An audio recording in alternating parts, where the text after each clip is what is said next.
Hello everyone. So it's Pride Month. Happy Pride Month.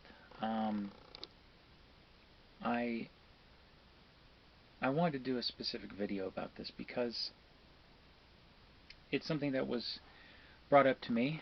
Um, a friend of mine uh, told me about it, and so I went and did some research and listened to, watched a few videos, listened to what other people had to say about it, and what the issue was, so I could actually understand what the hell the whole deal was. And I tried to make it through one video, but there was a really hyperbolic, wacko, um, so I didn't I couldn't continue watching it because their uh, their hyperbole was actually harming the conversation. So I chose not to um, piss myself off any more than I already was. So I want to talk about the meaning of pride, where it started, how it started, what kicked it off, who kicked it off, and why we celebrate it today. So,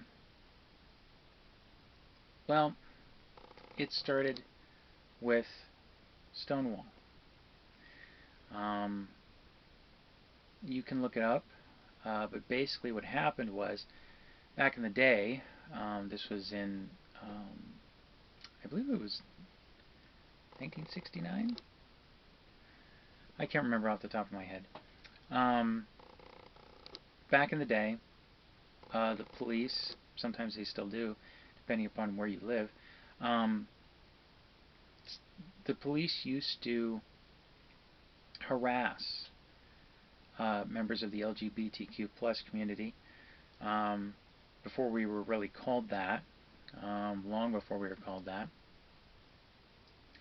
And the police used to continuously harass us um, at so-called quote-unquote gay bars, although they, it wasn't just gay men who went there, although some places you know, it was geared more towards one group or another, but um, at least all the places I've been to, they're very inclusive for a reason. As is Pride is very inclusive for a reason, but we'll get to that. So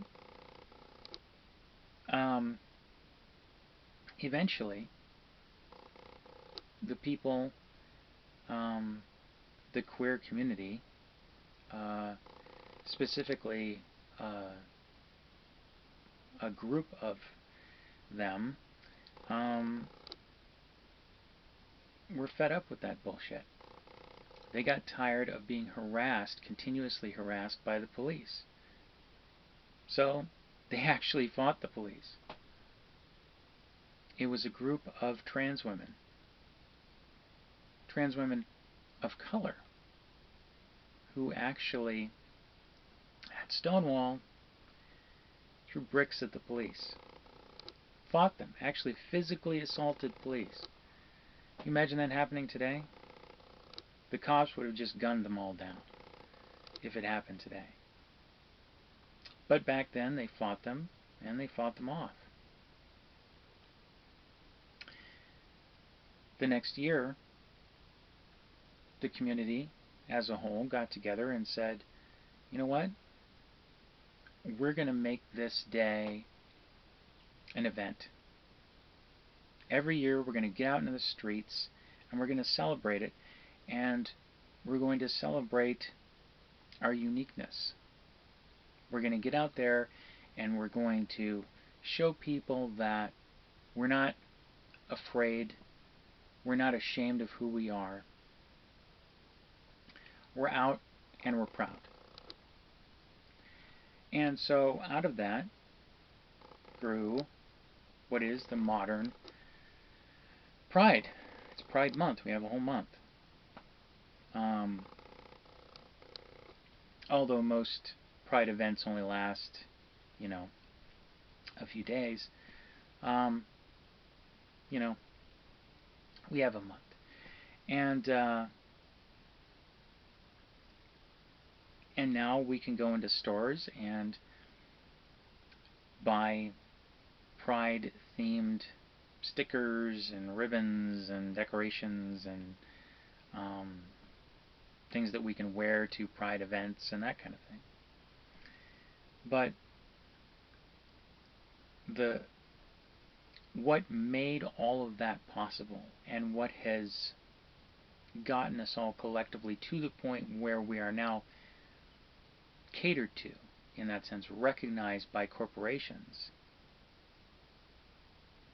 were all of those people back then, including those trans women of color who fought off the police. That's what started Pride. Was an act of, well, now if it was done today, um, it would be labeled a terrorist attack, and those trans women would have been summarily executed by the police, or at the very least hunted down and brutalized and beaten, and the media would have, the media would say, well, the heroic police defeated the evil queers. In some ways things have gotten better, in other ways things have gotten kind of worse, because now we have a bigger target on our collective backs, just because there's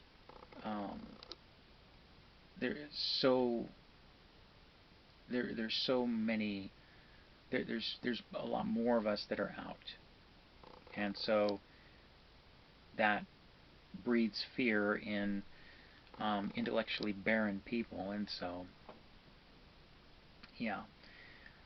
But people have this idea that we should just bow down to authority, that no matter what crimes are committed against us, no matter how we're hurt or harmed by the authorities or authoritarians, the police and other governmental organizations, that we should just bend over and take it. But sometimes an act of courage, standing up to that authority, to those authoritarians, sometimes that can have a great and lasting impact. And it was all of those people back then, all of those queer people, who collectively got together and said, no, we're going to celebrate this moment. We're going to make it a pivotal moment in history. We're going to show it for the pivotal moment that it was.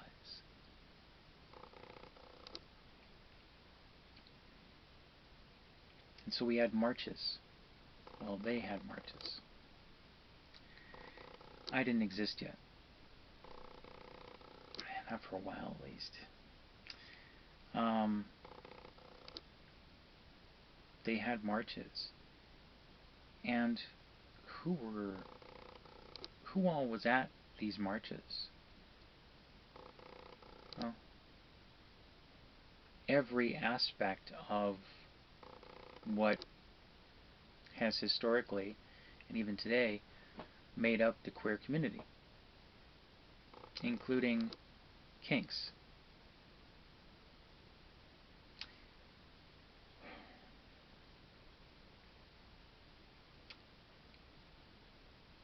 If you go to Pride and you say, these people shouldn't be here, these people are hurting us, then you have misunderstood the fundamental lesson of Pride, both in its origins and its history.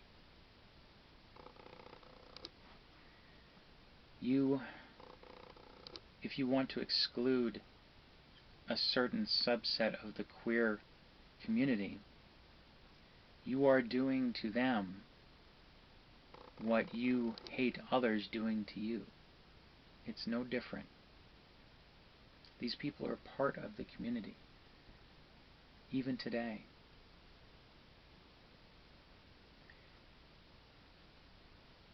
In one of the videos I watched, the person, the hyperbolic psycho, asked a question of one of the other participants.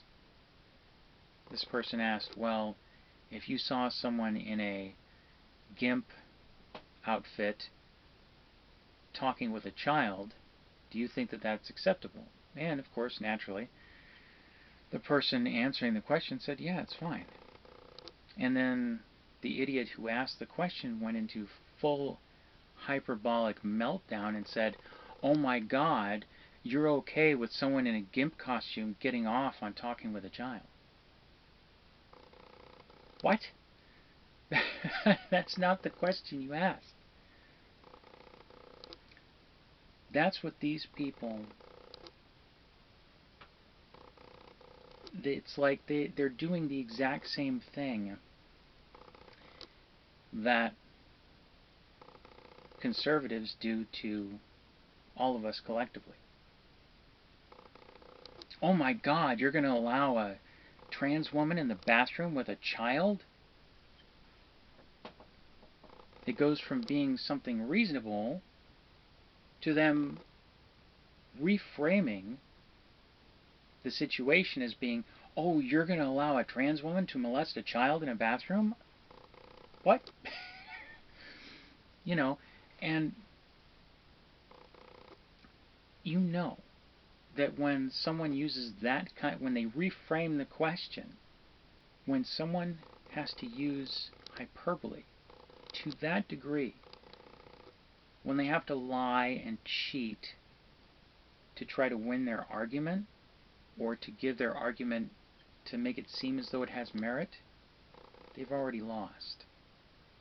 What we have to do as reasonable people who don't want to discriminate is we have to point out the hyperbole, point out who's doing it, point out why it's wrong. I don't think I should have to point out why it's wrong.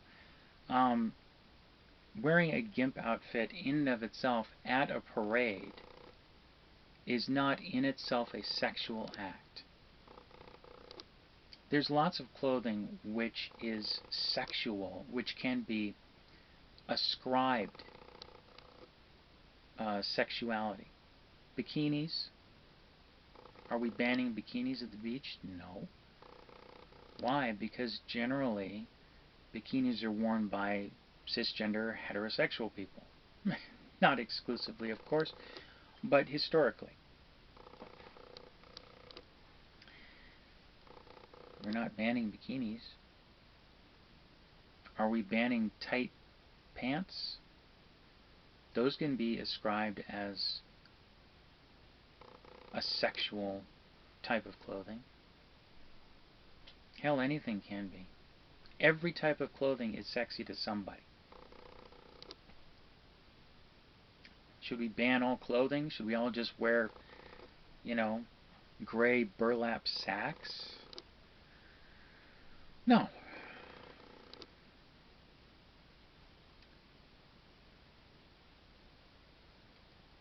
These people have every right to express themselves. The mere act of wearing the clothing is not in itself sexual. If you don't want your fucking kids seeing that, then don't fucking bring them. I understand the perspective of wanting to sanitize it for children.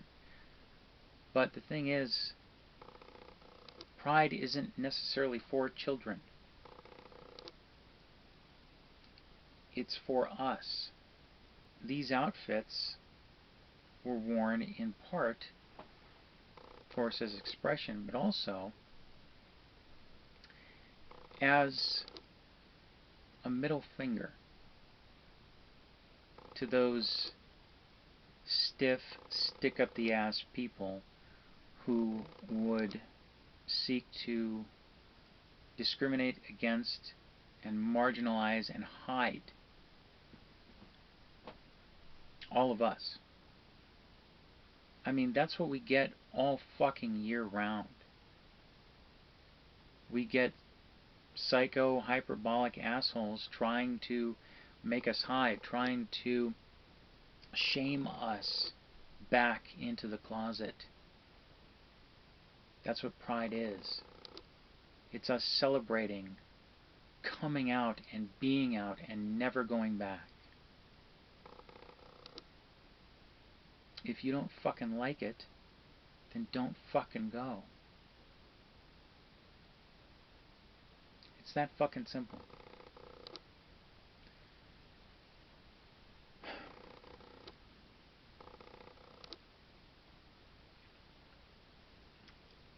I mean, it's unbelievable. You know, I have been attacked on a number of different occasions in queer groups, online groups. When I came out and said, oh, this business owner is transphobic, I've actually gotten attacked. And I had to defend myself, and the other members of the group did nothing while this person attacked me for speaking out against transphobia in a transgender online group. I mean, it's just fucking psycho. I can't believe it. So, you know, I have a real rough history myself with even my own community. But I still express myself, and I still, you know, participate in my own ways.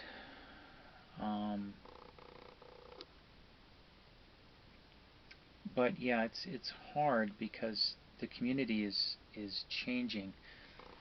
I'm going to bring it back to this, but you know, I'm sorry, I have to, because there are similarities, parallels. It's like Star Trek fandom.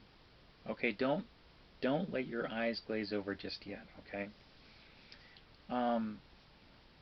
Back in the day, when Star Trek was just those 79 original episodes, they would have conventions. Star Trek really kicked off the whole geek nerd convention thing. There wasn't really science fiction conventions before that.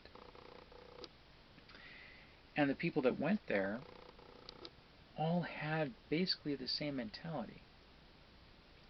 Because the people who loved Star Trek and what they saw in it, those people were themselves outcasts.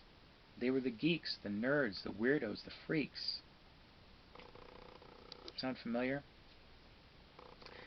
And those people, they would celebrate Star Trek and its inclusive nature. But as the popularity of Star Trek grew, as the fandom grew, it started to include other groups. Some groups which did not believe in or love or celebrate Star Trek's inclusivity. So now Star Trek fandom has transphobes and homophobes in it. And racists. Well, the same thing has happened with the queer community. Because not all of us, not every queer person thinks rationally. Some of them have been brought up to hate themselves, other queer people, and other races and all this other shit. So where at one time the community was more solidified, as it was smaller, everybody was marginalized and everybody kind of was on the same page. Now it's expanding, And we're getting these people who subscribe to just horrible beliefs. I mean, Trump got more votes from queer people in 2020 than he did in 2016. Not a lot, thankfully. Thankfully, there aren't that many stupid fucking queer people, but there are some. So now we have that as a part of our community, and some of these people are bringing up this bullshit, and so it's just it's good to keep that in mind when you're interacting with other queer people. You know, when you find a queer person who's, you know, got some really bad ideas. And when you find queer people who want to say, no, we need to exclude this group. And their reason for excluding this group is this notion that we have to sanitize everything to appeal to cisgender straight people. We're never going to appeal to them. Is a fucking gay man gonna date a fucking heterosexual man? No. So, why? No. Fuck them. They get every single fucking day, every single fucking year. They've had the entirety of fucking history. If they don't fucking like it, fuck them. They don't need to fucking be there because it's not about them. It's not about conservatism, which by its very nature is exclusionary. It's about celebrating the whole fucking community. All of us together. Including those old fucking queer people who built the fucking foundation upon which we all stand.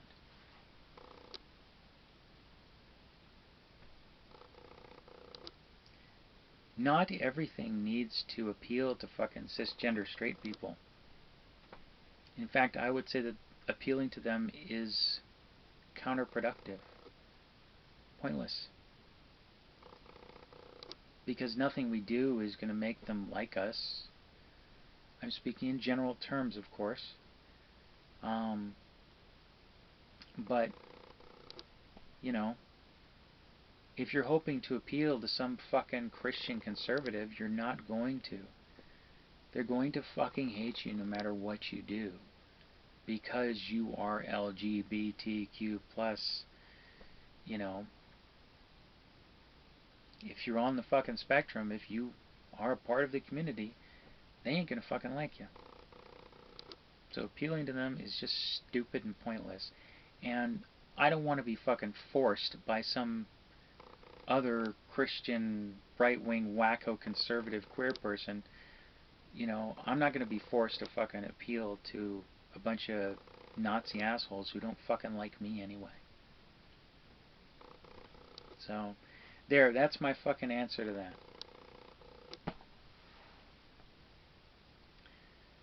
Anyway, yeah, that's it. Thanks for watching. Happy Pride Month. Pride is about being inclusive. So let's all fucking keep that in mind, shall we? Okay.